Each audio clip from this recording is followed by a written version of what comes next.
Hi, this is Rahim Zulfikar Ali.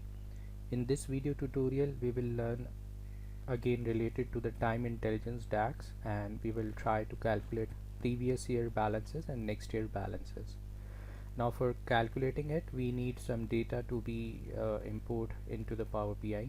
So let's get start. First we will import the data and we will create a schema out of it, and then we will try to create explicit measures for previous year and next year. So let's get start. Alright, so first file I have is Excel dates file, so let's open this. So it will establish a connection and it shows the navigator window where we have dates table. So we'll select that and click on load button. So it will take few seconds to load the data into the Power BI. Loading data to the model. Okay, so few rows has been loaded now.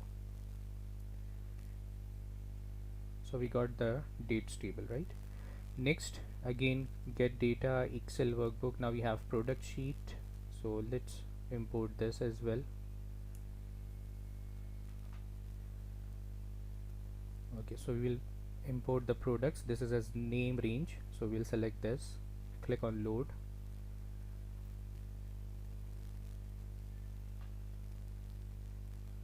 Again get data Excel workbook regions. We have regions data as a dimension table. Alright, let's load this. Okay, so next file we have is in a text format, that is for returns. Let's open. Let's see the preview. Alright, let's load the data. So the last file is coming from Access, so for that get data, click on more, and here select the Access database, click on connect, and we have superstore.accdb. Let's open this file and import the relevant tables from it. Okay, so we have two tables, customers and orders, so let's select them and load. So once we load the data from all the different file types or different sources, now the next step is to build a data model. It could be a star schema, it could be a snowflake schema, depends on the situation. So let's go to model view and let's create a schema out of it. So we know that orders is a fact table, so let's keep it in the center. Alright, let's keep products here, dates here, table regions, returns, and we have one more table for customers, right? Alright, so we have 6 tables altogether.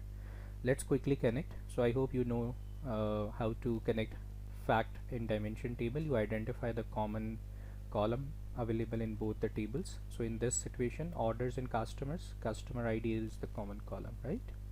And the connection or the relationship is built as one to many. Let's connect the dates table. So date with order date, click save. This is one to many relationship between dates and orders table. Now for the products, SKU ID to the SKU, let's connect that.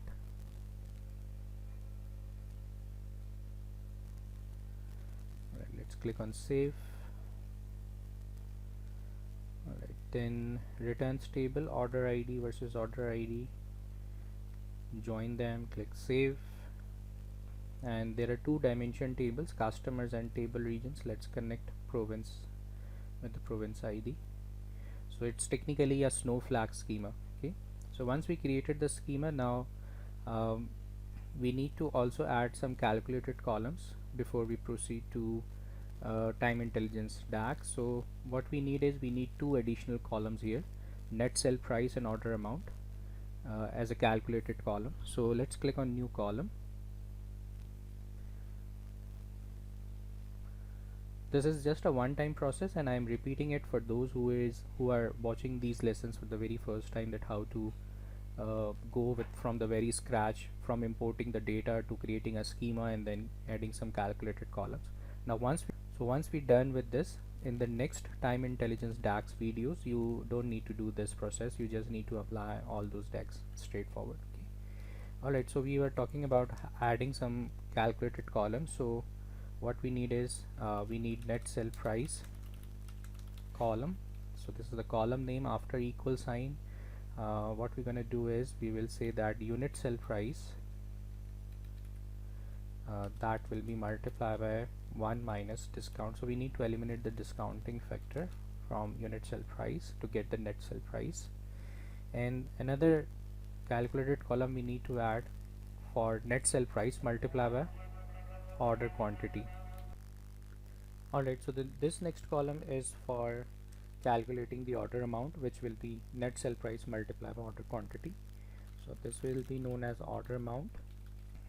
So the net sell price multiplied by order quantity. Okay. Alright, let's go to orders table, and here first we will define an explicit measure for total amount. Alright, so let's give a name first to the explicit measure, that will be total orders. Okay, and now how we will calculate is sum from orders table order amount, which is a calculated column we just created right now. So that will give us a number, total orders, so that is 14.74 million, right? Now what we need to do is we need to learn previous year and next year balances, how we gonna extract from time intelligence DAX. So for that, let's create a table. So let's bring here years to the canvas, let's put it as table, and we will say don't summarize. Okay, so let's make it a bit bigger, so we'll increase the values. Alright, let's resize this, let's increase the column headers as well. Alright, next is balances year wise. Okay, so for that we'll go to orders table and drag the total orders, so we can see that 14.7 million year wise. Now what we're gonna do is we need to create two additional columns which gives previous year balances versus next year balances. Okay, let's format this as well, we just don't need any decimal places. Alright, and comma formatting. Okay, so go to orders table, let's click on new measure,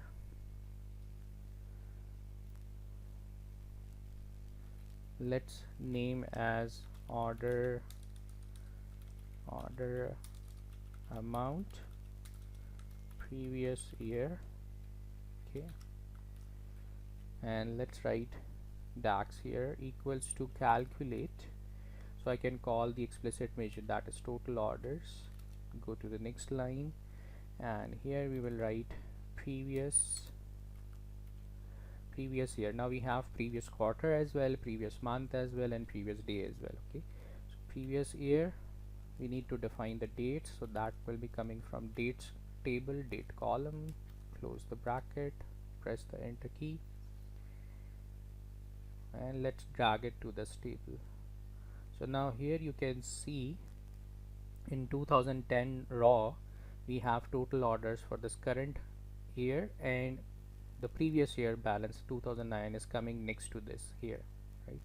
Similarly in 2011 we have 2011 number, but previous year is coming from that particular raw. Okay, let's format this as well. We need a comma formatting, and we don't need any decimal places, so we'll put 0 here.